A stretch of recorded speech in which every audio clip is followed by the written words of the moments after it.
말씀 마가복음 15장 25절로 34절까지 말씀. 해가 제3시가 되어 십자가에 못 박으니라. 그 위에 있는 죄패 유대인의 왕이라 썼고 강도 둘은 예수와 함께 십자가에 못 박으니 하나는 그의 우편에 하나는 좌편에 있더라. 지나가는 자들은 자기 머리를 흔들며 예수를 모욕하여 이르되 아하 성전을 물고 사흘에 짓는 자는 자여 내가 너를 구원하여 십자가에서 내려오라 하고 그와 같이 대제사장들도 서기관들과 함께 희롱하며 서로 말하되 그가 남은 구원하였으되 자기는 구원할 수 없도다. 이스라엘의 왕 그리스도가 지금 십자가에서 내려와 우리가 보고 믿게 할지어다 하며 함께 십자가에 못 박힌 자들도 예수를 욕하더라. 제6시가 되매 온 땅에 어둠이 임하여 제9시까지 계속하더니 제9시에 예수께서 크게 소리 지르시되 엘리 엘리 라마 사막다니 하시니 이를 번역하면 나의 하나님 나의 하나님 어찌하여 나를 버리셨나이까 하는 뜻이라. 아멘. 이 말씀의 축복 안에서 저와 여러분이 하나님의 자녀가 된 것을 선포합니다. 십자가에 그 은혜가 없다면 본인 위에 죄사함의 역사가 없고 사죄가 없다면 사죄받은 자에게 주는 성령이 오시지 않고 성령이 오시지 않으면 우리는 이 땅을 살아가는 데 있어서도 하나님의 자녀로 살아갈 길이 없고 그리고 사죄함을 받지 못했으니까 깨끗한 자, 정결한 자들 하나님이 의인에게 축복하셔서 데려가시는 그 전단에도 못 가는 겁니다. 근데 십자가에 그 은혜가 있어서 주께서 오히려 피를 흘려주셨기 때문에 우리 죄사함을 받고 천국 가는 은혜를 얻게 되었습니다. 은혜요? 사람들은 그렇게도 말합니다. 기독교는 왜 그렇게 배타적이냐. 불교는 우리나라에 들어와서 불교는 원래 기적이나 이적 종교가 아니에요. 자신을 수양하고 성찰하고 자신을 비우는 그런 종교입니다. 자신을 비우는 종교인데 지금 한국 불교에 가면 불교는 포용성이 그래서 대단히 큰데요. 다른 종교들을 다 수용했어요. 거기 전신각이나 불교 절에 가보면 무속신앙이 거의 다 들어와 있습니다. 스님들이 무속행위도 직접 행위도 하는 분도 있고 무속하다가 불교 스님하기도 하고 뭐 그렇습니다.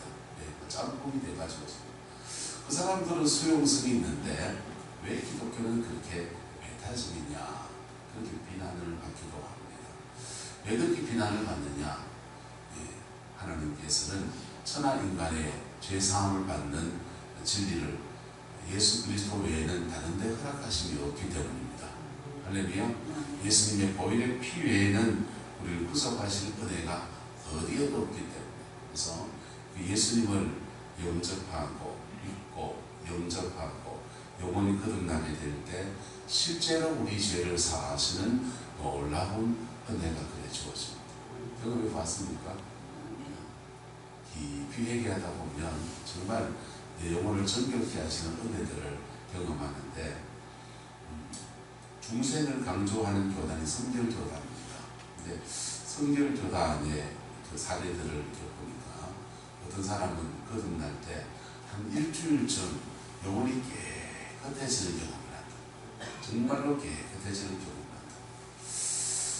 저도 이렇게 청년 때 하나님과 회개하고 기도하고 나왔더니 영혼이 깨끗해지는데 깨끗해지는 게 불교같이 마음을 다 비운다 이런 게 아니더라고요. 여자를 보고 음욕을 품지 말고 그런 정도를 넘어서더라고요. 기독교의 영혼이 정결해지면 한달합시다. 하나님의 성품이 내 안에 머물게 됩니다. 하나님의 성품이 내 안에 확 있는 그리고 세상의 모든 사람들을 사랑할 수 있게 돼요. 영혼을 사랑하는 깊은 은혜가 그래 주어집니다. 근데 문제는 이제 그렇게 다 못 살았어. 그게 늘 제게 괴리감이지. 그리고 죄사함을 받은 그 속에 성령이 충만히 임하시는데 얼마나 마음이 평안한지 얼마나 심령이 평안한지 그런 기적 같은 일도 경험합니다. 근데 문제는 그런 체험도 참 중요하지만 그 체험 안에서 오늘 내가 믿음으로 살아내는 것은 더 중요한 문제입니다. 할렐루야. 십자가의 그 은혜 안에서 저와 여러분들이 승리하는 그리스도인의 삶을 살아낼 수 있기를 예수님의 이름으로 축복합니다. 어제 십자가 앞에 주님이 매달리시는데 두 가지 제목으로 걸렸다 했습니다. 제 패에는 무슨 왕이라 했습니까? 유대인의 왕이다 그랬습니다. 로마의 법에는 예수님은 반역죄로 걸려들었으니 유대인의 왕이라고 했다는 것 때문에 잡혀서 죽는 거예요. 근데 유대나라 종교주법에는 예수님 뭐 때문에 걸려들었냐? 그 사람들이 말합니다. 지나가는 자들이 예수를 모욕하면서 말하기를 아하 뭘 흘고 성전을 흘고 사흘에 짓는다는 자요. 그러니까 이스라엘 백성들은 성전을 굉장히 중요하게 여겼습니다. 여러분, 성전을 중요히 여기는 것은 나쁜 신앙이 아닙니다. 좋은 신앙입니다. 하나님의 성전을 청소하고 소재하고 교회 위해서 건축하고 다 좋은 신앙이에요. 근데 성전이 하나님을 대신하는 건 아니에요. 하나님을 제대로 만나는 그 은혜가 있기를 예수님의 이름으로 축복합니다. 제대로 만나면 성전은 내 안에 이루어져. 내 안에 내 인격 속에 십자가 보혈의 피가 직접 임하면서 우리 죄를 사하고 우리 속에 새로운 성품과 새로운 인격과 새로운 은혜를 주시는데 그것을 로마서는 새 사람이다 그래. 뭐라고 한다고요? 새 사람이다. 이게 성전이에요. 이게 주님이 세우려고 하는 성전입니다. 근데 유대인들은 성전을 헐고 사흘에 다시 짓겠다는 자여 하면서 신성모독을 했다는 거예요. 네가 찬송받을 이 아들 그리스도냐? 이렇게 대제사장이 물었습니다. 예수님은 찬송받을 이 하나님의 아들이라는 뜻입니다. 하나님의 아들 그리스도냐? 대중들은 예수님이 다윗의 자손 그리스도다 이렇게 생각했습니다. 그런데 예수님은 다윗의 자손을 넘어서서 나는 찬송받을 이 아들 하나님의 아들 그리스도다 그렇게 자신을 이것저것 누구한테 얘기했냐? 제자들에게 말했습니다. 그걸 가룟 유다가 고발하면서 거질러 가지고는 예수님은 유대인의 입장에서는 대제사장과 서기관의 입장에서는 종교적인 재판으로 이단의 괴수고 성전을 헌다라고 하는 과대망상증자고 이런 걸로 죽여야 돼요. 근데 민심을 두려워해서 빌라도에게 넘겨서 죽으니까 예수님의 제목은 이렇게 유대인의 왕이다 이렇게죠. 어쨌든 세상 권력과 종교 권력이 예수님을 이런 모양 저런 모양으로 죽이는데 하나님은 이것을 다 허락하십니다. 왜 허락하시느냐? 왜 허락하시느냐? 예수님은 이렇게 마지막에 이렇게 말씀하십니다. 네가 너를 구원하여 십자가에 내려오라 사람들이 비난합니다. 주님은 내려와서 싹 다 정리할 수 있는 분이십니다. 근데 그분은 그렇게 하지 않으시고 십자가상에서 묵묵히 자신이 당하는 모든 고초를 감당하셨습니다. 그리고는 주님 말하십니다. 엘리 엘리 아마 사막다니 아버지여 아버지여 어찌하여 나를 버리셨나이까. 예수님이 하나님께 버림받았다. 이 말씀은 원래 시편 22편의 말씀이 나옵니다. 주님이 십자가를 지는 극심한 순간에 하나님의 말씀을 기억하고 이 말씀을 암송하면서 견뎌내는 것 아니냐. 그렇게 보면 좀 이상하게 보입니다. 말씀을 들고 고난을 견뎌내는 거니까. 근데 물론 주님이 그 말씀을 기억하면서 자신의 사명을 챙긴 건 맞지만은 십자가상에서 예수님은 하나님 앞에 철저히 버림받으셨습니다. 철저히 버림받았습니다. 하나님의 아들이신데 버림받으시고 왜 그러면 예수님이 그렇게 버림받으시냐? 예수님은 버림받고 저와 여러분은 하나님의 자녀로 택하심을 입었습니다. 예수님은 채찍에 맞으시고 저와 여러분은 신유 나음을 입습니다. 예수님은 가시관을 쓰시고 우리는 멸류관을 받습니다. 예수님은 빨려벗겨 수치를 당하시고 우리는 의의 옷을 입는 은혜를 주십니다. 예수님은 죽음에 들어가시고 우리는 생명을 얻습니다. 십자가 속의 모든 일들이 바로 우리를 위해서 하나님이 베푸시는 놀라운 은혜인 것입니다. 주님은 그것 때문에 세상 권력이 거짓말로 유대인의 왕이라고 칭하는 것도, 제목으로 죽이는 것도, 주님 그것 때문에 종교 권력이 성전을 허는 자라고 말하는 것도, 하나님의 아들이라고 제목을 붙여서 이단이라고 돌로 쳐 죽였을 거예요. 유대인들아. 유대인의 법으로 죽지 않고 로마의 법으로 죽으니까 십자가에 못 박혀 죽는다 합니다. 그 모든 죽임과 그 모든 고난을 담당하셨습니다. 그리고 저와 여러분들을 하나님의 자녀로 삼았습니다. 그게 복음의 능력이지 않습니까?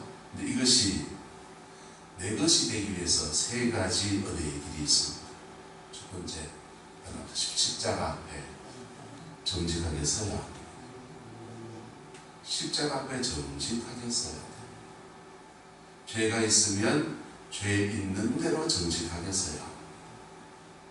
정통신학은 죄에 대해서 많이 다뤘습니다. 속죄를 어떻게 받는가? 개혁교회랍니다. 장로교회 같은 개혁교회는 죄에 대해서 어떻게 하나님 우리를 고치시고 용서하셔서 하나님의 자녀가 되게 하시는가 이걸 가르쳐요. 근데 정말 깊은 회개를 하면 그 죄에 대해서 성령이 반드시 임하면서 우리의 죄를 성령의 불로 확 태우시는 은혜를 주세요. 그때 신유의 역사도 많이 일어나요. 두 번째, 현대에 들면서 사람의 마음의 문제를 많이 관심을 가지면서 심리학이 발달했어요. 심리학이 발달하면서 죄 이전에 상처가 있다는 것입니다. 죄를 짓는 사람들 보니까 나타나는 건 죄인데 그 이면에 상처가 있다는 겁니다. 어린 시절에 부모로부터 학대를 받았다든지, 뭐 남편이 구박했다든지, 시어머니가 구박했다든지, 많은 상처들이 있고 그 상처가 자라나면서는 자신의 죄로 그렇게 나타나게 되더라고요. 그래서 죄의 뿌리는 상처구나. 그렇다면 이 상처를 어떻게 치료할 것인가? 십자가는 이 두 개의 문제에 대해서 답을 주십니다. 구약성경을 자세히 찾아보면은 상처받은 사람들은 하나님 앞에 자신의 마음을 토해놓는 거, 막 그냥 술 먹고 오바이트 빽 하듯이 토설합니다. 자신의 마음에 괴로운 마음을 토설해내는데, 다윗 같은 사람은 내 원수의 아내가 과부가 되게 하옵소서, 내 원수의 자식이 과가 되게 하옵소서. 그 말 뭡니까? 그 원수 죽어라는 얘기잖아요. 그래서 자신의 마음을 토해놓을 때 그의 마음 안에는 토해놓은 그 자리에 성령이 임해서 마음을 만져주십니다. 그렇게 자신의 마음을 토해놓은 사람들은 성령이 그 안에서 불같이가 아니고 생수같이 마음을 시원하게 하시는 은혜를 주더라고요. 성경을 찾아보니까 요한복음 4장에 사마리아 여인 같은 사람은 성령의 불을 준 게 아니라 이 물을 마시는 사람은 다시 목마르겠지만 내가 주는 물을 마시는 자는 영원히 목마르지 아니하리라 그렇게 말씀하죠. 그랬더니 그 생수 갖고서 사마리아 여인이 사람 들고 왔던 사람들이 사람이 마을 안에 되더라 복음을 전하고 사람을 관용할 수 있는, 자기의 상처 준 사람을 용서할 수 있는 은혜가 일어나더라고요. 이번 두 번째 요걸 가지고 프로그램화 시켜서 내놓은 게 오늘의 교회를 중심으로 일어나는 아버지 학교입니다. 한국의 아버지가 너무 문제가 많다. 그 아버지들이 문제가 많으니까 집에 앉아서 아내한테 막말을 하고 아이들한테 폭군 노릇하고, 그리고 그 사람들이 IMF를 만났을 때 심각한 직임 같다는 것입니다. 그 아버지의 핵심이 뭐냐면 자기의 아버지로부터 받은 상처들을 하나님 앞에 정직하게 고백하고, 그리고 심지어 돌아가신 아버지에게도 편지 씁니다. 아버지는 뭐 해야 되는지 얘기하고서 돌아가신 아버지한테 편지 쓰고 아내에게 편지 쓰게 하고, 한 주 한 주 지나가고 난 뒤에 자신을 정직하게 보는 시간들까지, 나는 왜 이런 사람이 되었는가? 나는 왜 애들한테 주먹질하는가? 왜 나는 애들한테 막말하는가? IMF에서는 그나마 돈 벌어온다는 것 때문에 집에서 이래 했는데, IMF에서 회사 잘리고 나니까 집 밖을 떠돌게 됩니다.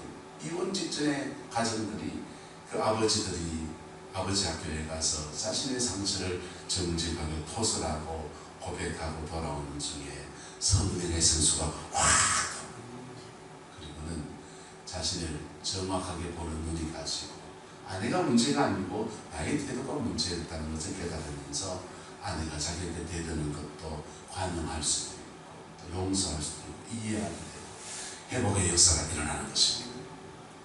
세 번째 인생의 문제는 결핍의 문제예요.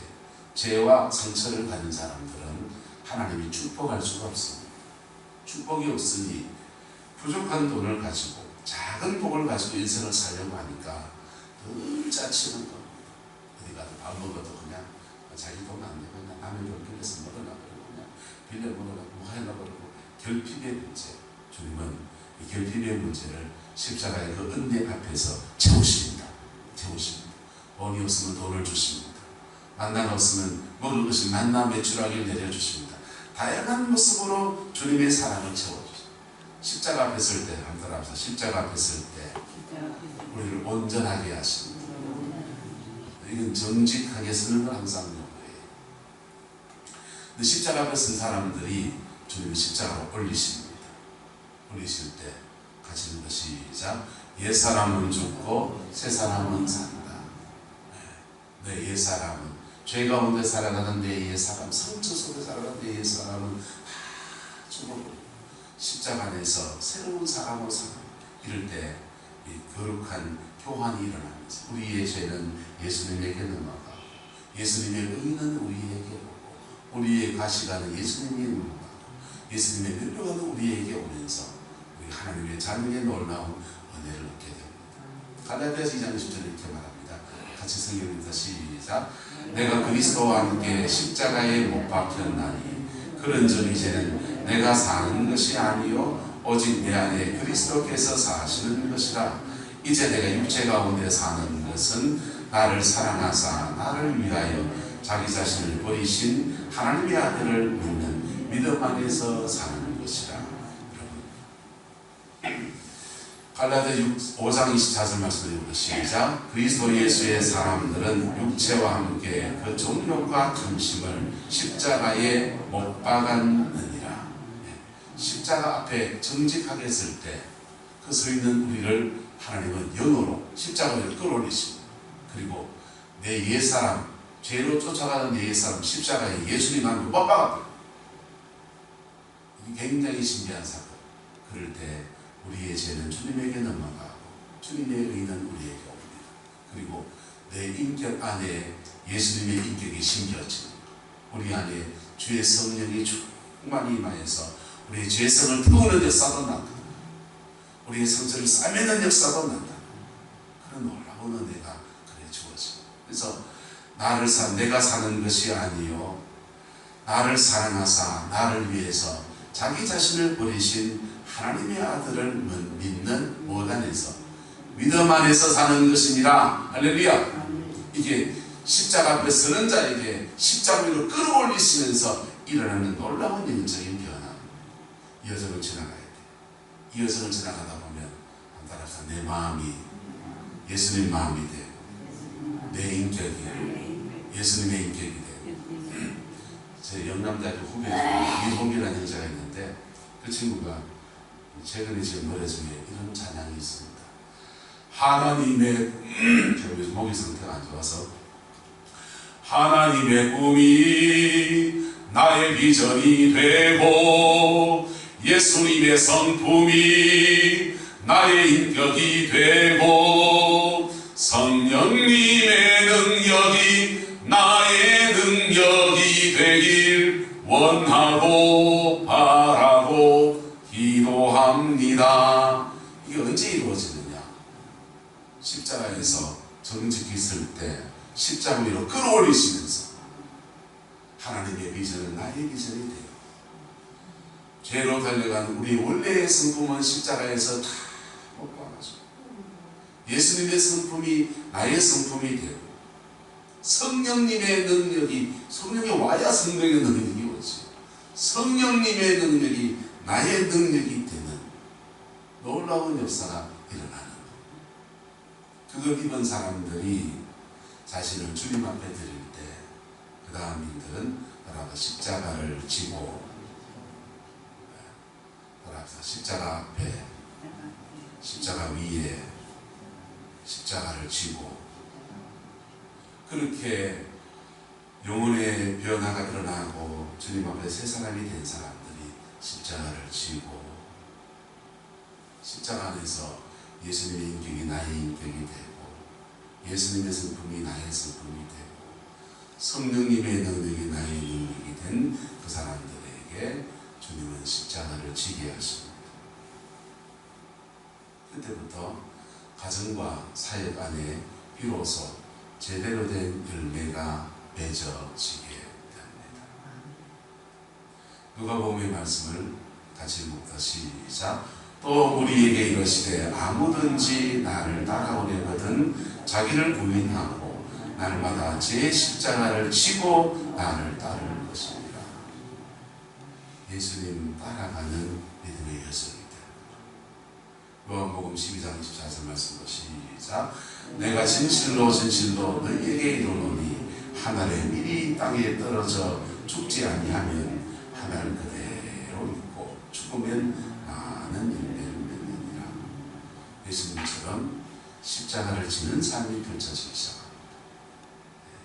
울릉도라고 하는 섬은 두 개의 큰 축복을 받았어요.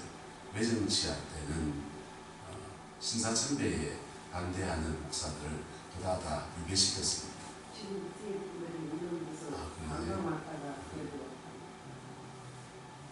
울릉도에는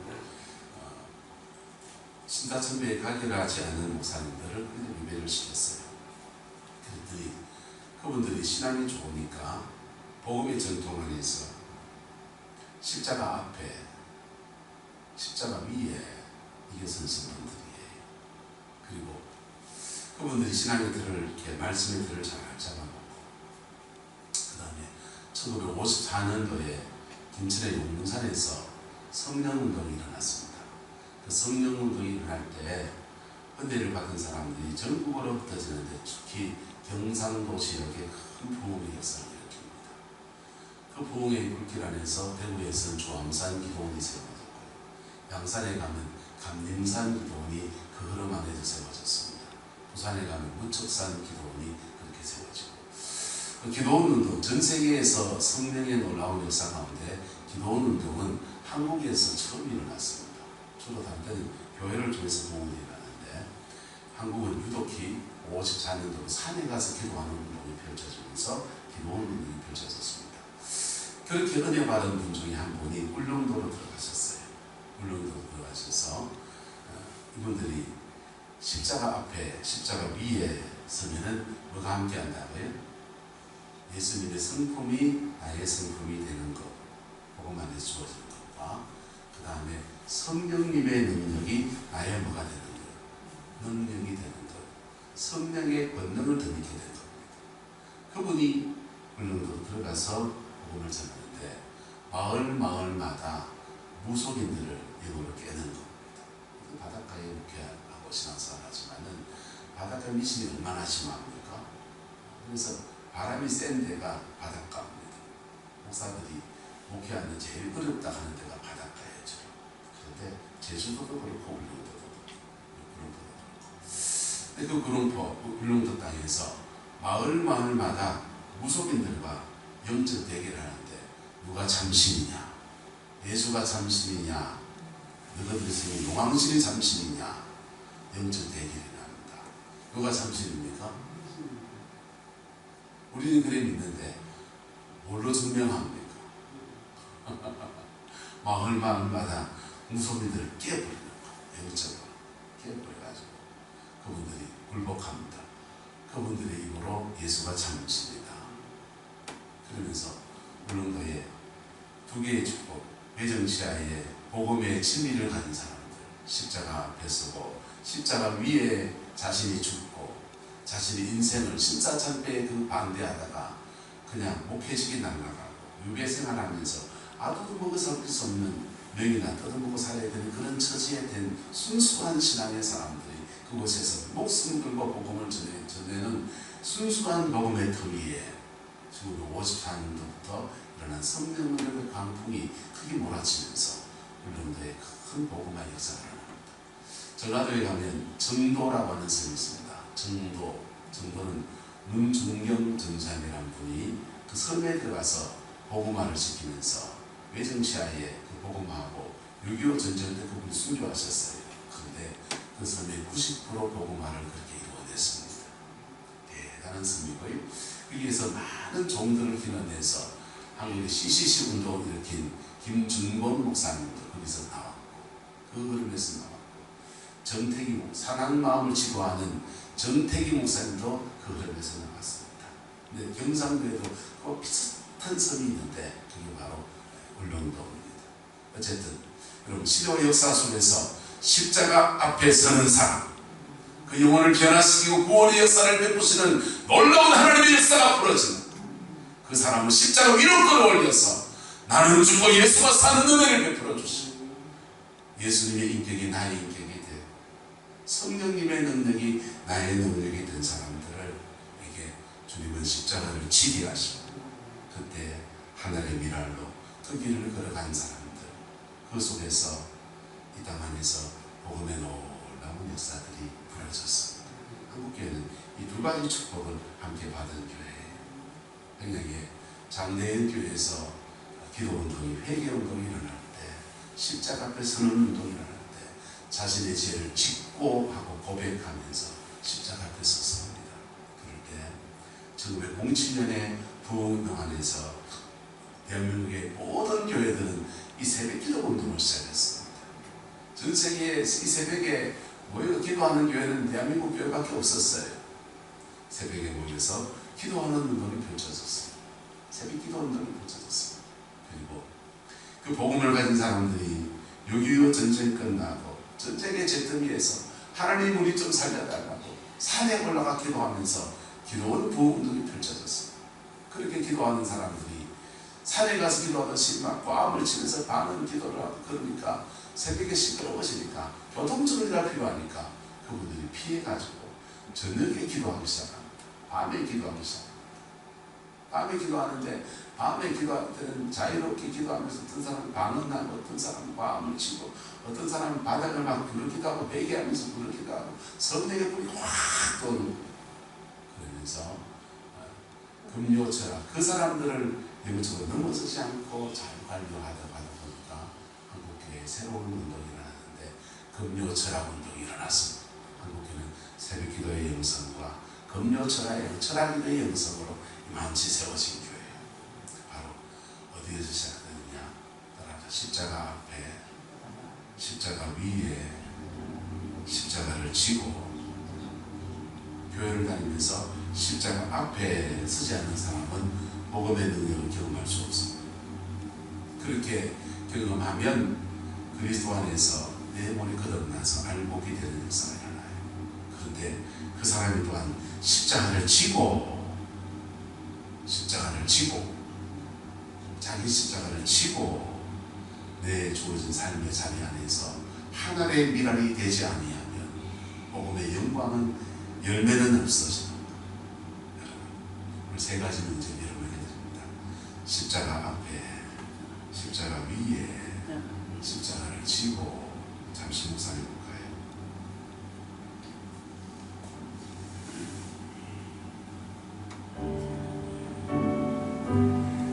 우리 위해서 주신 십자가의 주님,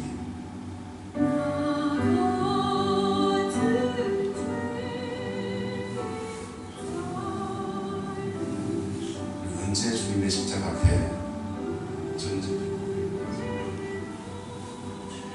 우리는 언제 피보던 십자가 앞에 정직해져 봤습니까? 내가 가진 직분도, 내가 가진 세상의 권력도 다 내려놓고 피보던 십자가 앞에 언제는 정직해 갔습니까? 그 주님이 10년 전입니까? 5년 전입니까? 다시 이 세계를 되돌리기 원합니다. 내 인생의 열매는 무엇입니까? 내가 은혜를 입었다면 내가 십자가를 지는 일들을 하지 않았기 때문에 우리의 열매는 그런 것입니다. 그 모습을 정직하게 고백하며